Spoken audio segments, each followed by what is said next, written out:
Hello everyone, welcome to my YouTube channel English par excellence. और आज हमारा full practice set number 8 है। और इससे पहले 7 प्रैक्टिस सेट ऑलरेडी कंप्लीट हो चुके हैं और एक सेट यूपीपीजीटी का हो चुका है। तो कुल मिला के 8 प्रैक्टिस सेट ऑलरेडी हो चुके हैं। आज हमारा 9th प्रैक्टिस सेट मतलब टीजीटी का 8वां और टोटल टीजीटी पीजीटी मिला के कौन सा 9वां है। ध्यान रखेंगे इस बात का। तो स्टार्ट करते हैं सेशन को। और अभी तक आपने चैनल को सब्सक्राइब नहीं किया है तो जरूर कर लें। आपको ऐसे ही एग्जाम ओरिएंटेड जो प्रैक्टिस सेट कराए जा रहे हैं, आपको डायरेक्टली क्वेश्चन मिलेंगे, एकदम एग्जाम पैटर्न पर बनाए जा रहे हैं। क्योंकि सीट्स कम है उसी के हिसाब से थोड़ा लेवल अप है। और कुछ लोग शिकायत भी कर रहे थे कि लेवल बहुत ज़्यादा अप है, तो थोड़ा कम किया गया है लेवल को, जिससे कि कोई एस्पिरेंट हमारा भाई साथी जिससे कि डीमोटिवेट ना हो। तो स्टार्ट करते हैं सेशन को। चैनल को सब्सक्राइब जरूर कर लें। और आप लोग से शिकायत है कि आप वीडियो को देखते हैं लेकिन कमेंट और लाइक नहीं करते हैं, ना चैनल को सब्सक्राइब कर रहे हैं, ना वीडियो को शेयर कर रहे हैं। ये आपकी रेस्पॉन्सिबिलिटी है, हम आपके लिए कर रहे हैं, तो आप भी अपना ड्यूटी को निभाइए। तो स्टार्ट करते हैं सेशन को, प्रैक्टिस सेट नंबर 8। और जैसा कि कुछ साथी हमारे कमेंट कर रहे थे कि थोड़ा फ़ॉन्ट को बड़ा रखिए, तो फ़ॉन्ट को खूब बड़ा कर दिया है आज।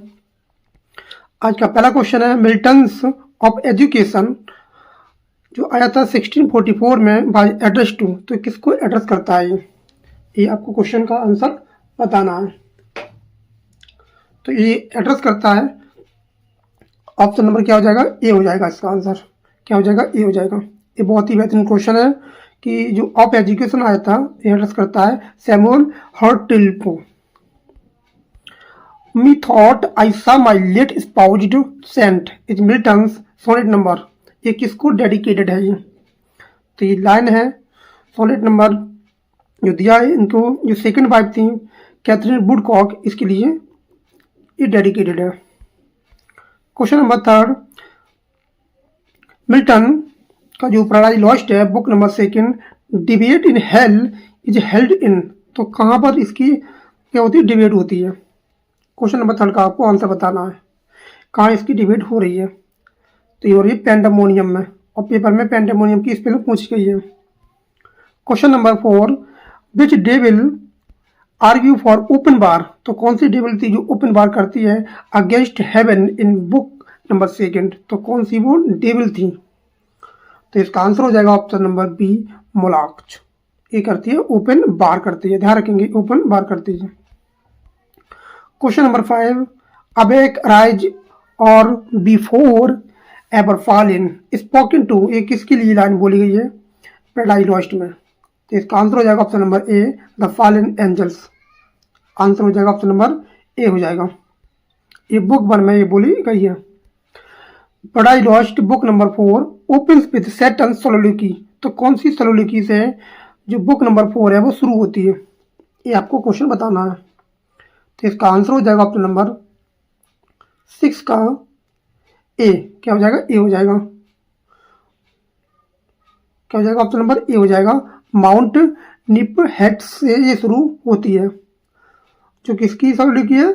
सैटर्न की सवाल लिखी है।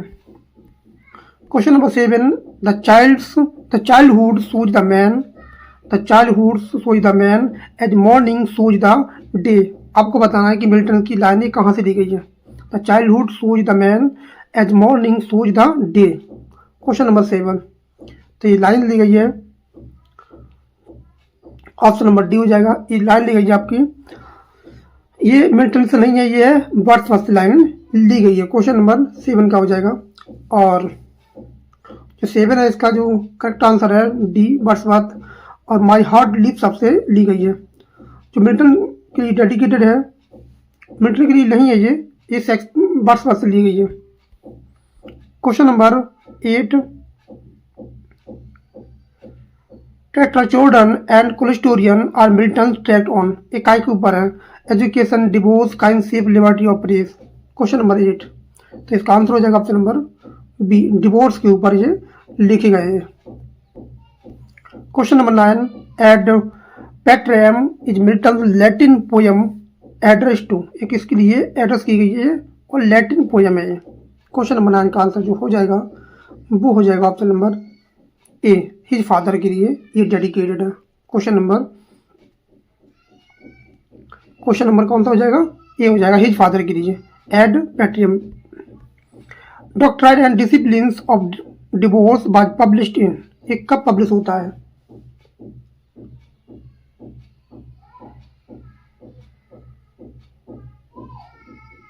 तो इसका आंसर हो जाएगा ऑप्शन नंबर, क्या हो जाएगा? ऑप्शन नंबर ए हो जाएगा, 1643 में पब्लिश होता है। Samson agonist Samson visited first by, ये कह रहा है कि जो सैमसन होता है विजिटेड फर्स्ट बाई, तो किसके साथ ये विजिट करता है, किसके द्वारा किया जाता है? तो इसका आंसर हो जाएगा ऑप्शन नंबर सी, कोरस डेंटिसिस। ऑप्शन नंबर सी हो जाएगा। Question number 12, eyeless in Gaza at the mill with slaves describes, ये लाइन जो है ये कहाँ पर डिस्क्राइब की गई है? इसका आंसर हो जाएगा ऑप्शन नंबर बी, सैमसन्स इन कैपेबिलिटी में दिखाई गई है लाइन, सैमसन एगोनिस्ट में आती है। Milton served as Latin secretary under the, तो किसके अंडर उन्होंने एक काम किया था? लैटिन सेक्रेटरी के रूप में। क्वेश्चन नंबर 13 का आंसर हो जाएगा option number B, Cromwell's commonwealth. Question number 14, Irene in the Forsyte Saga symbolize, तो किसको सिम्बलाइज करती है? आयरिन किसकी पत्नी थी ये? सोम्स फोर्साइट की। बाद में किसकी पत्नी हो जाती है? यंग जोलियन की।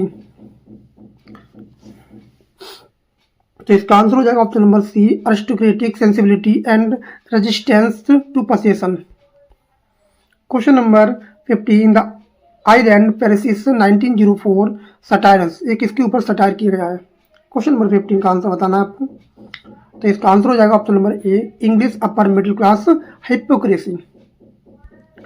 क्वेश्चन नंबर 16, बिला रूबिन जो 1900 में आया था गर्ल्सवर्दी का, ये कैसा प्ले है? First novel, the last novel and novel है ये, और सारी सागा का बार में आ रहा है। इसका आंसर हो जाएगा ऑप्शन नंबर बी, ये फर्स्ट नोवेल है। द कंट्री हाउस जो 1907 में आया था, ये डील्स विद, किसके साथ डील करता है? तो इसका आंसर हो जाएगा ऑप्शन नंबर 17 का, option number A, divorce and squirearchy. Next question है,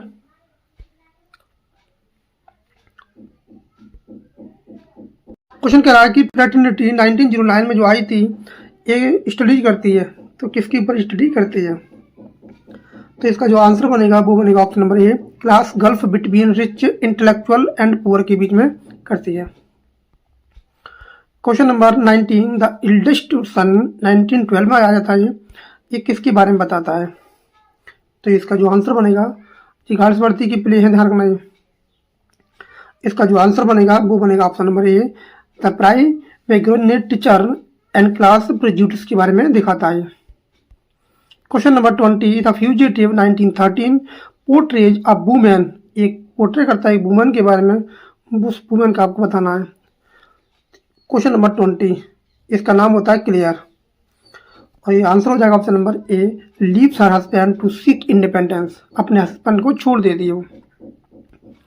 क्वेश्चन नंबर 21, द मूव जो 1914 में आई थी, girls for this anti war play written, ये कब लिखा गया था ये? क्वेश्चन नंबर 21, तो इसका जो आंसर बनेगा वो आएगा option number B, WWI। Question number 22, saint progress 1919 में आई थी, ये आपको बताना है, ये एग्जामिन करती है, किसके बारे में बताती है? ये सभी किसके ऊपर है? ये गार्ड्सवर्दी से क्वेश्चन है। तो इसका आंसर हो जाएगा option number A, clergyman's spiritual crisis. Question number 23, Windows जो 1922 में आया था, अबाउट किसके बारे में बताता है? Class conflict after WWI, class industry reason windows, Forsyte windows. Question number 23, इसका आंसर हो जाएगा option number A, the end of the chapter is third Forsyte trilogy is its last novel. आपको बताना लास्ट नोवेल क्या था जो सबसे अंत में आई थी, अंत में आई थी, उसमें कोई भी आपका इंटरलूड नहीं था, सब नोवेल थे, 3 नोवेल थे, और आपको बताना अंतिम वाला। क्वेश्चन नंबर 24, तो इसका जो आंसर हो जाएगा वो हो जाएगा option number C, over the river. पहला कौन सा था, मेड इन बेटिंग, दूसरा था फ्लोरिंग इन वाइल्डरनेस, और चौथा था, तीसरा था ओवर द रिवर। पहला आया था 1931 में, दूसरा आया था 1932 में, तीसरा आया था 1933 में। ऑप्शन हो जाएगा option number C. Galsworthy's narrative technique is characterized by, तो क्या दिखाती है गाल्सवर्दी की नरेटिव टेक्निक। तो क्वेश्चन 25 का जो आंसर बन जाएगा वो बनेगा ऑप्शन नंबर बी। इसका रियलिज्म देखने को मिलता है, moral undertones. Question number 26, which of the following generally regarded as the Shakespeare's earliest comedy. तो सबसे अर्लीस्ट कॉमेडी आपको बताना है विलियम शेक्सपियर की। तो इसका आंसर हो जाएगा option number B, the comedy of errors. ऐसे क्वेश्चन पिछली बार बहुत बने थे। The comedy of errors is primary drived from the works of, किसके वर्क से ये ली गई है, द कॉमेडी ऑफ एरर्स। तो इसका आंसर हो जाएगा option number B, Plautus. Question number 28, the central comic device in the comedy of error. आपको बताना सेंट्रल कॉमिक डिवाइस क्या है इसकी। Disguise, mistaken identity, supernatural interpretation, irony. तो इसका जो आंसर हो जाएगा वो हो जाएगा option number B. In the two gentleman of Verona, Proteus betrays Valentine due to, जो प्रोटियस होता है वो धोखा देता है वैलेंटाइन को, क्यों, ambition, revenge, love of Sylvia, jealous with wealth. Question number 29, तो इसका आंसर हो जाएगा option number C, love for Sylvia. Love's labour lost is notable for, एक काय के लिए जाना जाता है, love's labour lost. Question number 30, इसमें आपको मिलेगी आर्टिफिशियल लैंग्वेज एंड बिट देखने को मिलेगा, ऑप्शन बी हो जाएगा। Question number 31, the theme of illusion बाज रियलिटी इज प्रोमिनेंटली एक्सप्लोर्ड। तो आपको देखने मिलेगा इल्यूजन, क्या मिलेगा, इल्यूजन वर्सेस रियलिटी। तो ऐसा कौन सा प्ले है शेक्सपियर साहब का। तो इसका आंसर हो जाएगा option number B, a midsummer's night dream. The character of Puck, Puck या पुक, ये अपीयर्स इन, तो कहाँ ये अपीयर होता है, पुक या पक, बहुत इंपॉर्टेंट है ये। क्वेश्चन नंबर 32, तो इसका आंसर हो जाएगा option number C, a midsummer night dream. Question number 33, the green world concept is best illustrated in, तो कौन से में आपको देखने को मिलता है, the green world. Question number 33, तो इसका भी आंसर हो जाएगा option number B, a midsummer night's dream. Question number 34, which early comedy end with the unusual postponement of marriages. तो कौन सी वो थी जिसमें अनयूजुअल पोस्टपोनमेंट देखने को मिलता है, शादियों को टाला जाता है, शादी होती नहीं है, टाला जाता है बस। 34 का आंसर हो जाएगा लव्स लेबर लॉस्ट, बहुत इंपॉर्टेंट है, यहाँ से पिछली बार एक क्वेश्चन बना था। In a midsummer night dreams the magical power, उसमें मैजिकल जो पावर दिखाई गई है वो क्या दिखाई गई है, उसका कारण क्या है। तो इसका जो आंसर बनेगा 35 का, उसमें मिलेगा option number C, love at first है, जिसको वो आंखों में जूस डाल देता है और जिसको भी पहले देखेगा उससे प्रेम हो जाएगा। Question number 36, which of the following is not a Roman play by Shakespeare. आपको बताना कौन सा रोमन प्ले नहीं है। तो इसका जो आंसर बनेगा वो बनेगा ऑप्शन नंबर डी, क्या बनेगा, डी बनेगा, ट्रोलिसन क्रेसिडा। जूलियस सीजर, कैरोलिनस, एंटोनियन क्लेयोपाट्रा, ये आपके रोमन प्ले है। 36 का आंसर हो जाएगा D. Question number 37, Julius Caesar is based on the lives recorded by, तो किस पर ये आधारित है, जूलियस सीजर। तो इसका जो आंसर बनेगा वो बनेगा ऑप्शन नंबर बी, प्लूटार्क से पर बेस्ड है। The assassinations of Julius Caesar takes place in, तो कहाँ पर इसका असिनेशन होता है, हत्या की जाती है इसकी। तो इसका आंसर हो जाएगा ऑप्शन नंबर ए, सीनेट हाउस। ये भी क्वेश्चन बहुत इंपॉर्टेंट है। यू टू ब्रूटे सिग्निफाई, ये जो ब्रूटे है ये सिग्निफाई क्या करता है, एंगर, बिट्रेयल, रिवेंज, लॉयल्टी। तो इसका आंसर हो जाएगा ऑप्शन नंबर बी, बिट्रेयल। ये क्वेश्चन ये हमारे मेंस में आया था। नेक्स्ट क्वेश्चन है, Brutus joins the conspiracy mainly due to, तो किसके कारण वो कंस्पायरेसी का शिकार हो जाता है और जुड़ जाता है वो। तो जो इसका आंसर बनेगा वो बनेगा पॉलिटिकल आइडियलिज्म के लिए। Question number 41, Mark Antony funeral speech example of, जो मार्क एंटनी की जो स्पीच आती है वो क्या दिखाती है। तो इसका आंसर बनेगा option number B, rhetorical persuasion. क्या बनेगा ऑप्शन नंबर बी बनेगा। Question number 42, the ghost of Caesar's appears. तो किसको ये दिखाई देता है, भूत दिखाई देता है सीजर का? केसियस, एंटनी, ब्रूटस, ऑक्टिवस। आपको बताना है इसको आंसर। तो इसका आंसर हो जाएगा ऑप्शन नंबर सी, ब्रूटस।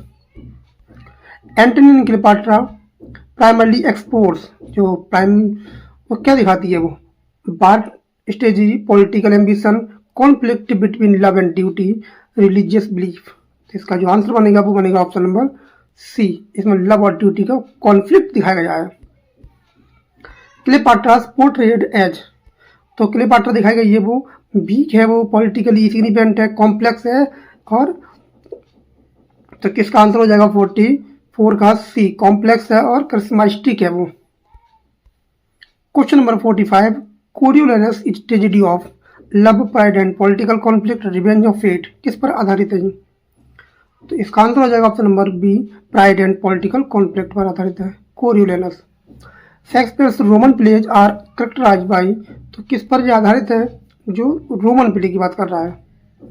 तो इसका आंसर हो जाएगा option number B, historical realism and political theme पर आधारित है। Question number 47, the role of women in early comedies in typically, जो अर्ली कॉमेडी थी विलियम शेक्सपियर की, उनमें रोल क्या था? Passive, submissive, intelligent and witty, absent. तो इसका आंसर हो जाएगा option number C, intelligent and witty. Question number 48, disguise as a dramatic device is most associated with, ये कहाँ से संबंधित है? ये आपको मिलेगा डिस्क्यूजेज। इस 48 का आंसर हो जाएगा option number B, early comedies. Question number 49, the tragic flaw of Brutus, आपको बताना ट्रेजिक फ्लॉ ऑफ ब्रूटस का क्या है। 49 का बहुत ही बेहतरीन क्वेश्चन है। तो इसका आंसर हो जाएगा आइडियलिज्म, आदर्शवाद के अंदर इसमें कूट कूट के बढ़ा हुआ है। केसियस मैनिपुलेट्स ब्रूटस बाय अपीलिंग, केसियस जो है वो मैनिपुलेट कर लेता है ब्रूटस को, अपीलिंग टू, क्या अपील करता है? Emotional, patriotism and logic, fear and only wealth. तो इसका आंसर हो जाएगा ऑप्शन नंबर बी, पैट्रोटिज्म, देशभक्ति इसके अंदर जगह देता है। क्वेश्चन नंबर 51, लव लेवर lost differs from the other comedies because, other comedies क्या है, अलग है, क्यों? तो इसमें आपको देखने को मिलेगा ends without conventional comic resolution, option B हो जाएगा इसका। In a midsummer night dream Bottom transformation symbolize, तो क्या सिम्बलाइज करता है? बॉटम। तो इसका जो आंसर बनेगा वो बनेगा ह्यूमन फॉली को दिखाता है। Question number 53, the conflict in Coriolanus arises between, तो ये क्या दिखाता है? Coriolanus, kings and nobles, patricians, plebeians, Romans and Greeks lovers. तो क्या दिखाता है? ये दिखाता है आपका B, patricians and plebeians. Question number 54, Antony's speech friends Romans countryman uses, इसमें क्या देखने को मिलता है? Irony and persuasion, comedy, tragedy, mythology. इसका आंसर हो जाएगा ऑप्शन नंबर ए हो जाएगा। The Roman plays reflect Shakespeare's interest in, तो जो रोमन प्ले थे वो क्या जगह देते हैं हम लोगों में? तो इसका जो आंसर बनेगा वो बनेगा classical antiquity. Question number 56, close the word closest meaning, आपको बताना है रिकैल्सिट्रेंट, क्या बताना है कि इसका सिनोनियम क्या बनेगा? तो इसका आंसर हो जाएगा ऑप्शन नंबर, इसका मतलब होता है हठी, जिद्दी, आज्ञा न मानने वाला। तो इसका आंसर हो जाएगा option number B, defiant. Choose the correct antonym of alacrity, alacrity का मतलब क्या होता है? अनिच्छा, क्या होती है? अनिच्छा होती है। तो इसका जो आंसर बनेगा वो बनेगा option number B, reluctance. A person who pretend to have virtues he does not possesses, एक ऐसा व्यक्ति जो प्रिटेंड करता है लोगों को और have virtue has not possesses। तो इसका आंसर हो जाएगा ऑप्शन नंबर बी, क्या हो जाएगा? सॉरी, ऑप्शन नंबर क्या हो जाएगा? ए हो जाएगा, हाइपोक्राइटेड, एक ढोंगी होता है, कपटी होता है। Question number 59, choose the correct meaning of obfuscate, आपको बताना है इसका करेक्ट मीनिंग, मतलब सिनोनियम आपको बताना है। इसका मतलब होता है भ्रमित करना। इसका आंसर हो जाएगा ऑप्शन नंबर बी, कंफ्यूज करना। क्वेश्चन नंबर 60, डी ज्यूरे मीन्स क्या होता है? ये आपका फॉरेन वर्ड है, इसका बताना है आपको। करेक्ट आंसर क्या बनेगा? तो इसका आंसर हो जाएगा option number B, by law. Sine qua non means क्या होता है? इज फ्रेज फ्रेम वो फॉरेन वर्ड है, आपको बताना है इसका मीनिंग क्या होगा। इसका आंसर हो जाएगा option number B, essential condition. Question number 62 ad hoc. Ad hoc का मतलब क्या होता है? तो इसका आंसर हो जाएगा option number B, for specific purpose. Persona non grata refer to, ये किसको दर्शाता है? 63। तो इसका जो आंसर बनेगा वो बनेगा option number B, unacceptable person होता है। Question number 64 choose the correct sentence. आपको चूज द करेक्ट सेंटेंस पहचानना है। He is one of the best players, he is one of the better players, he is one of the best players, bettest player, he is one of the more best players। तो 64 का जो answer बनेगा वो बनेगा option number A, he is one of the best players. Choose the correct sentence, आपको बताना है कौन सा सेंटेंस करेक्ट है। This is the more preferable option, this is a preferable option, this is most preferable option और this is very preferable option. तो 65 का जो आंसर बनेगा वो बनेगा ऑप्शन नंबर बी। इसका कंपैरेटिव और सुपरलेटिव नहीं बनाया जाता है, ध्यान रखना। प्रेफरेबल और प्रेफरेबल है, सुप्रीम है, आपका स्क्वायर है, कुछ ऐसे शब्द होते हैं इनका, आपको डिग्री में कंपैरेटिव और सुपरलेटिव नहीं बनाया जाता है। Question number 66 choose the correct sentence, आपको बताना कौन सा सेंटेंस करेक्ट है। No other city is as bigger as Delhi, Delhi is bigger than any other city, Delhi is biggest than any city, Delhi is more bigger than any city. आपको बताना कौन सा question सही है इसमें। तो इसका आंसर हो जाएगा ऑप्शन नंबर बी, क्या हो जाएगा? बी हो जाएगा, Delhi is bigger than any other city हो जाएगा।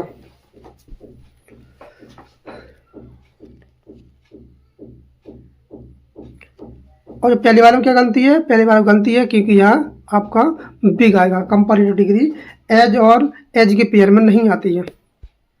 और इसमें क्या गलती है? इसमें जो गलती है वो सुपरलेटिव के साथ देन का प्रयोग नहीं होता है। इसमें क्या गलती है? इसमें आपका देन एनी अदर आता है, वो नहीं इसमें दिया गया है। क्वेश्चन नंबर 67 ब्रिंग अबाउट, आपको बताना ब्रिंग अबाउट का मतलब क्या होता है। तो इसका आंसर हो जाएगा option number B, cause to happen. Cause to happen होता है मतलब घटित करना। कॉल ऑफ का मतलब बताना है, कॉल ऑफ का मतलब क्या होता है? कॉल ऑफ का मतलब होता है कैंसल। क्या होता है? कैंसल होता है। रन इनटू का मतलब क्या होता है? तो रन इनटू का मतलब होता है मीट अनएक्सपेक्टेडली। ये भी क्वेश्चन पेपर में आ चुका है कई बार, ये आपकी फ्रेजल वर्ब्स हैं। टर्न डाउन, आपको बताना टर्न डाउन का मतलब क्या होता है। तो क्वेश्चन नंबर 70 का हो जाएगा रिजेक्ट। क्या हो जाएगा? रिजेक्ट हो जाएगा। A person who believes in fate, एक ऐसा व्यक्ति जो भाग्य पर विश्वास करता है, उसे क्या बोला जाता है? उसका आंसर हो जाएगा फैटलिस्ट। क्या हो जाएगा? Fatalist. Question number 72 on who looks on the bright side of things, जो चीजों को, ऐसा व्यक्ति जो आशावादी हो, जो अच्छी चीजों को पॉजिटिवली देखता है, उसे बोलते हैं ऑप्टिमिस्टिक। क्वेश्चन नंबर 72 का हो जाएगा आशावादी।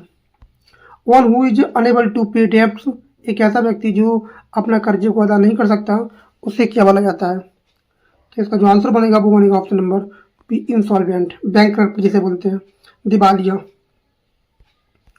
क्वेश्चन नंबर 74 क्वेश्चन कह रहा है कि a government ruled by a king और क्वीन, एक ऐसी सरकार जो किसी राजा या रानी के द्वारा सरकार चलाई जाती है। तो इसका बनेगा आपको monarchy. Next question, a person who lies alone, a person who lives alone and avoids others, एक ऐसा व्यक्ति जो अकेला रहना पसंद करता है और दुनियादारी से उसे कोई मतलब नहीं होता है। उसका आंसर हो जाएगा ऑप्शन नंबर बी, रेक्लूज, सन्यासी जिसे बोला जाता है। Question number 76, a figure of speech in which a part represent the whole is called, एक ऐसा फ्री स्पीच जिसमें पाठ को होल की तरह दिखाया जाता है। आंसर हो जाएगा option number B, solidity.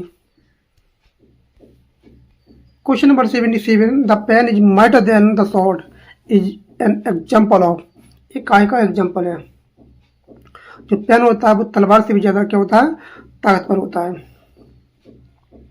Answer हो जाएगा ऑप्शन नंबर बी, मेटोनॉमी। जो पेन है वो दिखा रहा है आपको इंटेलेक्चुअल राइटिंग स्किल को दिखा रहा है, और जो स्वॉर्ड है वो दिखा रहा है आपका बार को, पावर को दिखा रहा है। क्वेश्चन नंबर 78 कह रहा है कि a statement that appear self contradictory but reveals a truth. एक ऐसा स्टेटमेंट जो सेल्फ कंट्राडिक्टरी हो, विरोधाभासी जिसे बोलते हैं। तो इसका आंसर हो जाएगा option number A, paradox. The repetition of consonant sounds at the end of the words. एक ऐसा शब्द है जो कंसोनेंट साउंड होते हैं जो अंत में आते हैं। कहाँ आते हैं? अंत में आते हैं। उसे क्या बोला जाता है? तो इसका आंसर हो जाएगा ऑप्शन नंबर सी, कंसोनेंस हो जाएगा। अगर शुरू में आते तो क्या हो जाता? एलिट्रेशन हो जाता। अ माइल्ड और indirect word substitute for a harsh और इज। एक ऐसा शब्द जो हर्ष शब्द होते हैं, बहुत ज़्यादा कड़वे शब्द होते हैं, तो उनको क्या कहते हैं, माइल्ड कर देता है और बहुत ही पोलैरिटी बोला जाता है, तो उसे बोलते हैं euphemism. Question number 81, a metrical foot consisting of unstressed syllable followed by स्टेट सिलाइबल्स। सिलाइबल उसे क्या बोला जाता है? पहले अनस्टेड आता है, फिर स्टेट आता है। तो इसका जो आंसर बनेगा वो बनेगा iambic pentameter. Question number 82, a metrical foot with a स्टेट फॉलोड बाय अनस्टेड सिलाइबल। पहला स्टेट आता है, फिर अनस्टेड आता है, उसे क्या बोलते हैं? उसे बोलते हैं iambic trochee. A line containing 5 iambs in called. एक ऐसी लाइन जिसमें 5 आइम्स होते हैं, उसको क्या बोलते हैं? Tetrameter, pentameter, trimeter, hexameter. तो इसका आंसर हो जाएगा option number B, pentameter. Question number 84, shall I compare thee to a summer day written in blank verse iambic pentameter free verse heroic couplet. तो इसका आंसर हो जाएगा ऑप्शन नंबर 84 का iambic pentameter में लिखी गई है। A foot consisting of two स्टेट सिलाइबल। एक ऐसा फुट होता है जिसमें 2 स्टेट सिलाइबल्स होते हैं, वो आपको बताना है। इसका आंसर हो जाएगा option number C, spondee. Next question है question number 86, a rhyme scheme is A B is called. उसे क्या बोलते हैं? Alternative rhyme, couplet, enclose rhyme, internal rhyme. तो 86 का जो आंसर बनेगा वो बनेगा option number A, alternative rhyme बोला जाता है इसे। Question number 87, when a word rhymes with itself with in the same line. एक ऐसी लाइन जो राइम करती है, लाइन के अंदर क्या करती है? राइम करती है।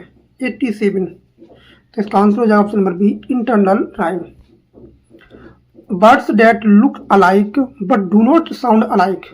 एक ऐसे शब्द जो देखने में तो एक जैसे दिखते हैं, but do not sound alike, लेकिन उनकी जो आवाज़ होती है वो अलग होती है, उसे क्या बोलते हैं? 88 का इसका आंसर हो जाएगा option number B, eye rhyme. Eye rhyme होती है इसके मतलब, जैसे दिखने में तुम्हें लगेंगे एक जैसे है, लेकिन उनका अलग हो जाता है, साउंड अलग हो जाता है। जैसे लव और मूव, जैसे लव है और क्या है? मूव है, आपको लगेगा एक जैसा शब्द है। Question number 89, the rhyme a rhyme on the final stressed syllable is called. एक ऐसी राइम जो अंत में क्या करती है? स्टेट्स करती है, एम्फसाइज करती है, उसको क्या बोला जाता है? उसका आंसर हो जाएगा option number B, masculine. Question number 90 कह रहा है कि a stanza of 4 lines is called. जो 4 लाइन का स्टेंजा होता है उसे क्या बोला जाता है? आंसर हो जाएगा option number B, C, quartet. C हो जाएगा। The old English period is also known as. तो किस नाम से भी जाना जाता है? Old English novel. तो इसका जो आंसर बनेगा वो बनेगा option number A, Anglo Saxon period. Beowulf belong to the, जो बी वुल्फ था किस एरा से बिलोंग करता था? 92।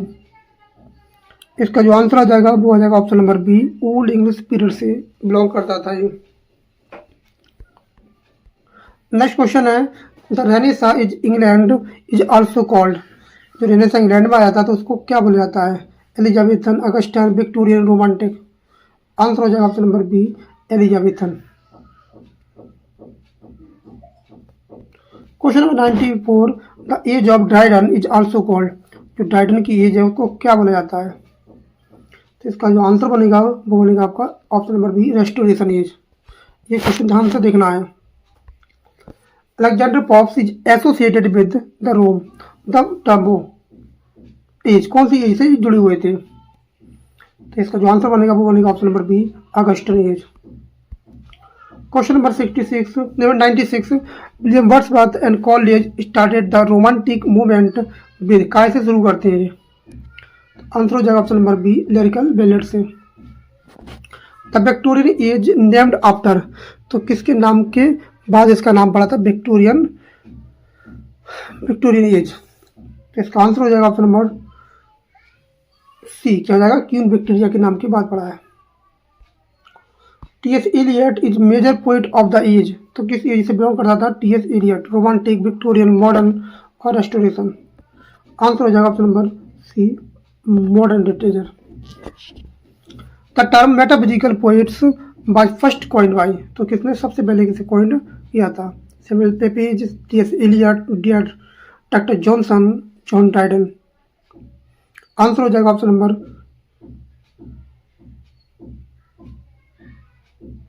बी, क्या हो जाएगा? B, doctor Johnson.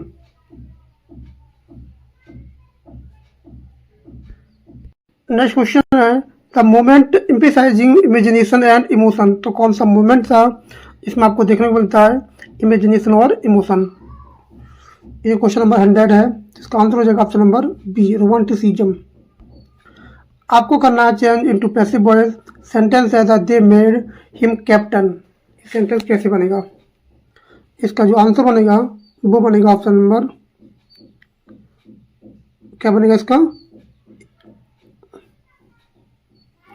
He was made captain. Option number क्या हो जाएगा? ए हो जाएगा, 101 का ए हो जाएगा। चेंज इनटू इनडायरेक्ट स्पीच, आपको करना है इनडायरेक्ट स्पीच में he said I am busy now, ये कैसे बन जाएगा? तो he said that he was busy then, तो कौन से में आ रहा है? He said that he was busy then. Option number क्या हो जाएगा? सी हो जाएगा। नाउ का क्या हो जाएगा? देन हो जाएगा। और ही सेड का सेड रहेगा, आई का बदला जाएगा सब्जेक्ट के अनुसार, आई का ही हो जाएगा और एम का क्या हो जाएगा? बाज हो जाएगा। Question number 103, change into exclamatory sentence, आपको बनाना है इसको एक्सक्लेमेटरी सेंटेंस में। It is a very beautiful girl sight, कैसे बनेगा? What a beautiful sight it is, how beautiful sight it is, और what beautiful sight it is, how a beautiful sight it is.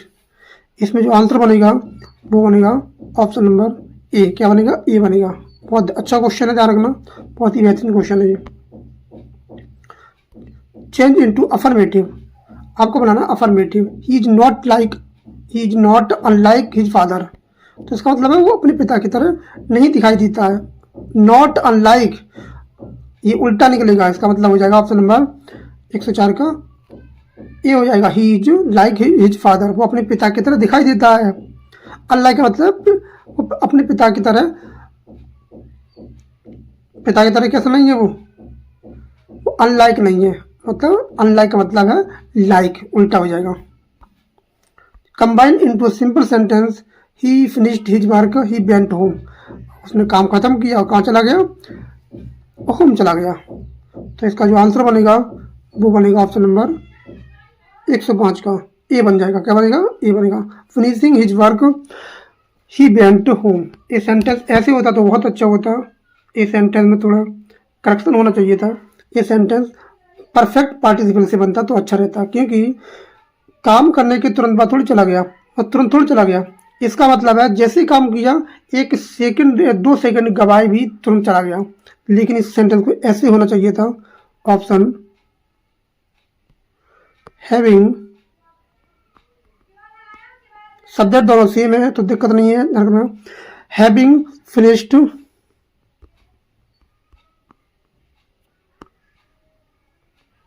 finished his work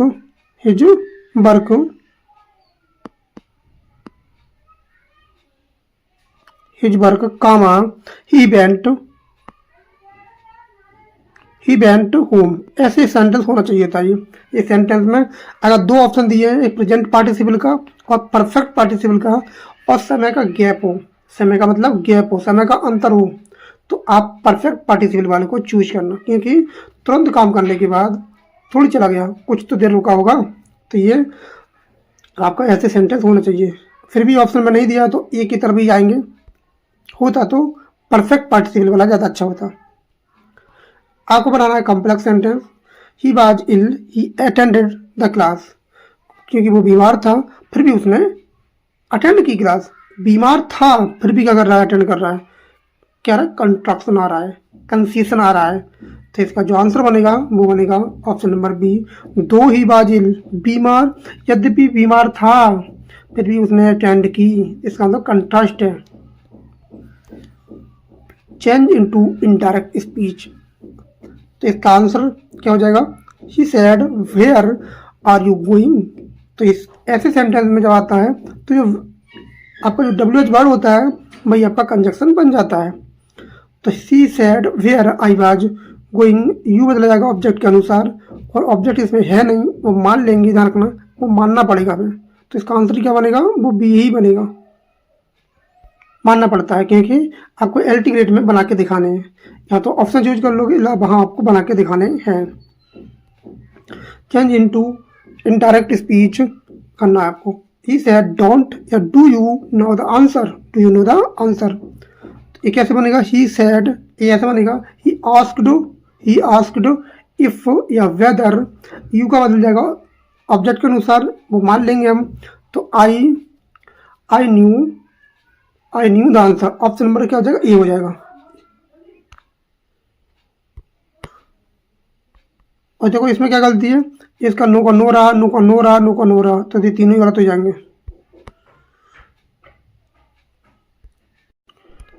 what are splendid performance, आपको बताना है किस प्रकार का sentence है। Assertive, interrogative, exclamatory, imperative sentence. आपको types of sentence बताना है। इसका आंसर हो जाएगा option number C, exclamatory sentence हो जाएगा ये। क्लोज द डोर, आपको टाइप्स ऑफ सेंटेंस बताना है, एक किस प्रकार का सेंटेंस है। Assertive, imperative, interrogative, exclamatory. Imperative वाक्य, क्योंकि एमबी की बेस फॉर्म पे शुरू हो रहा है। If I dash rich I would travel the world, अगर मैं अमीर होता या हो जाऊं तो मैं कहाँ घूमूंगा, मैं दुनिया में घूमूंगा। ये आपकी सेकंड कंडीशनल सेंटेंस है, तो ये क्या है, वर्ब का प्रयोग किया जाएगा, जो क्या है, कोरी कल्पना की गई है इसमें। If I had worked hard, अगर मैं मेहनत करता होता तो ही डैश द एग्जामिनेशन या एग्जाम, तो इसका आंसर हो जाएगा option number C, would have passed. ये थर्ड कंडीशनल सेंटेंस है। कंडीशन आपको समझ में नहीं आ रही है तो एक काम करना, आप वीडियो की प्लेलिस्ट में जाएं, और प्लेलिस्ट में जाने पर ग्रामर में जाएं, आपको कंडीशनल सेंटेंस, मूड क्या होते हैं, कंडीशनल क्या होते हैं, हर एक क्वेश्चन को करा दिया है। इन्वर्जन क्या होता है आप उसको देख सकते हैं, और बहुत ही बेहतरीन क्लास है। आपको पता होना चाहिए कौन कौन सी प्रकार की कंडीशनल सेंटेंस होते हैं। ये प्रैक्टिस सेट है तो समय ज़्यादा खराब हो जाएगा, इसलिए मैं ज़्यादा एक्सप्लेन नहीं कर रहा हूँ।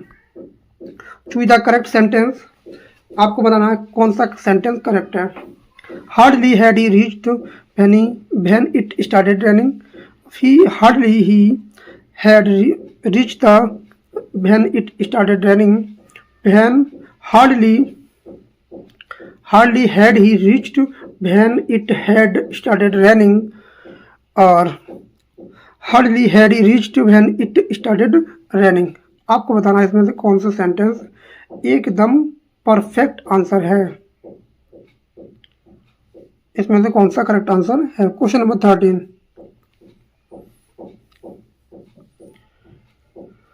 तो इसका जो आंसर बनेगा वो क्या बनेगा, ऑप्शन नंबर, देखो इसमें जो ऑप्शन है, जो बी वाला तो होगा नहीं, बी वाला तो होगा नहीं क्योंकि इन्वर्जन का प्रयोग नहीं किया जा रहा है, तो ये तो ऐसा गलत हो जाएगा। ऑप्शन नंबर सी जो है वो यूँ गलत हो जाएगा कि यहाँ परफेक्ट टेंस का प्रयोग नहीं होगा, या आपका होगा पास्ट इंडेफिनिट टेंस का। अब बात बचती है, मुझे लग रहा है कि ऑप्शन नंबर ए और डी एक जैसे लग रहे हैं।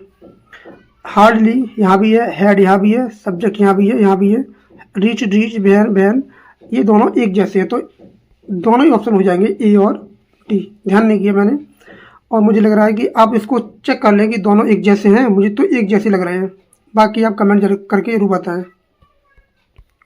Question number 114, choose the correct sentence. आपको करेक्ट सेंटेंस को बचाना है। No sooner did he come than he left, no sooner he came he left, no sooner had he come than he left, no sooner had he come than he left. तो इसका बताएं कि इसका answer क्या होगा। इसमें जो answer होगा वो क्या बनेगा, वो बनेगा आपका ऑप्शन नंबर सी। क्या बनेगा, सी बनेगा, और इसका सी भी बन सकता है और आपका ए भी बन सकता है। देखो ये वाला तो बनेगा नहीं,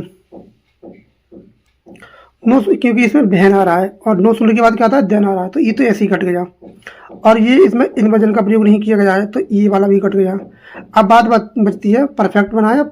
अब इसमें आ रहा no sooner did he come than he left, लेकिन एक हिसाब से समय का अंतर है, समय का क्या है, अंतर है, तो इसमें आंसर ऑप्शन नंबर सी ज़्यादा सूटेबल है। वैसे ए वाला भी माना जा सकता है, अगर दोनों में से चूज करना आ जाए तो सी वाले को चुनेंगे, परफेक्ट वाले को। Identify the parts of speech. Well, well को बताना आपको कि he speaks well, he speaks well बताना क्या है ये, तो ये आपको क्या हो जाएगा, एडवर्ब हो जाएगा। Identify the parts of speech. That, that को बताना आपको क्या है, डेट, तो ये क्या हो जाएगा, कंजक्शन हो जाएगा। कमेंट में बताएं किस प्रकार का कंजक्शन है ये। Question number 117, identify the parts of speech fast. आपको बताना फास्ट यहाँ क्या है, तो ये क्या हो जाएगा, एडवर्ब हो जाएगा। नेक्स्ट है आपका identify the parts of speech after. After बताना क्या है, शी केम आफ्टर मी, मेरे बाद आया, ये क्या हो जाएगा, प्रेपोजिशन हो जाएगा। Choose the correct sentence. आपको करेक्ट सेंटेंस को चूज करना है। Each of the boys have done their work, each of the boys has done his work, each of the boys have done his work, each of the boys has done their work. जो इसका answer बनेगा वो बनेगा option number सी। इसमें गलती जो है वो हैव आ गया, इस वजह से गलत हो जाएगा। Each of, either of, neither of, इनके बाद क्या आता है, आने वाला नाउन या प्रोनाउन बहुवचन आता है, वो सभी में दिया है, और जो एचपी आती है वो सिंगुलर दी आती है, तो यहाँ पर तो ये ऐसा कट गया क्योंकि अपनी हैव आई है, और देखो ये वाला भी ऐसा कट जाएगा, इसमें हैव आई है। अब ऑप्शन बचते हैं बी और डी। इसमें अंतर क्या है, आप देख पा रहे हैं जहाँ हिज है और यहाँ देयर है, और ऐसी कंडीशन में इंडिपेंडेंट जब प्रोनाउन आते हैं तो यहाँ पर हम मैस्कुलिन जेंडर को ही को मानते हैं, ही को मानते हैं, तो ऑप्शन बी हो जाएगा। Question number 120, choose the correct sentence. आपको करेक्ट सेंटेंस को चूज करना है। Neither of the two boys are present, neither of the two boys is present, neither of the two boys were present, neither of the two boys have present. तो भाई condition इसमें भी है, यहाँ जो आएगा वो नाउन बहुवचन आएगा, वो सभी में दिया है, जो वर्ब आएगी वो सिंगुलर आएगी, वो एक में दी है, वो ऑप्शन बी में दी है। Question number 120, I must be cruel only to be kind. The figure of speech बताना है। I must be cruel only to be kind, आपको बताना है इसमें कौन सा फिगर ऑफ स्पीच होगा। ये होगा आपका पैराडॉक्स। क्या होगा, ये सेल्फ कंट्राडिक्टरी स्टेटमेंट कह रहा है, और ये सेल्फ कंट्राडिक्टरी, क्रूर बनकर दयालु होना, क्रूर बनकर दयालु होना, ये अपना अपना कंट्राडिक्टर स्टेटमेंट है। क्रूर बनकर कौन दयालु हो सकता है। The yellow fog that rubs its back upon the window panes. The figure of speech, आपको बताना है कौन सा फिगर ऑफ स्पीच है। इसका जो फिगर ऑफ स्पीच बनेगा वो बनेगा ऑप्शन नंबर सी। क्या बनेगा, personification. Question number 123, fair is foul and foul is fair, the line is example of, कौन सी फिगर ऑफ स्पीच की इसमें दिया गया है। इसमें जो आंसर हो जाएगा वो हो जाएगा काइसमस। इसमें आपको इन्वर्जन देखने को मिल रहा है, फेयर इज फाउल और फाउल इज फेयर, यहाँ इन्वर्स कर दिया। Question number 124, the silence rod in the empty hall, इसमें कौन सा है। इसका जो आंसर बनेगा वो बनेगा पर्सोनिफिकेशन, क्योंकि साइलेंस कोई बोल नहीं सकता, निर्जीव चीज है। और यहाँ गर्जने की बात कर रहा है। Some rise by sin and some by virtue fall, ये आप बताएं। सबसे पहले फिगर ऑफ स्पीच बताएं, किस प्ले की लाइन है ये विलियम शेक्सपियर की, और कौन इसको बोलता है, इसको ये आपको बताना है। तो इसका जो आंसर बनेगा वो बनेगा ऑप्शन नंबर ए, एंटीथेसिस। क्या बनेगा, एंटीथेसिस बनेगा।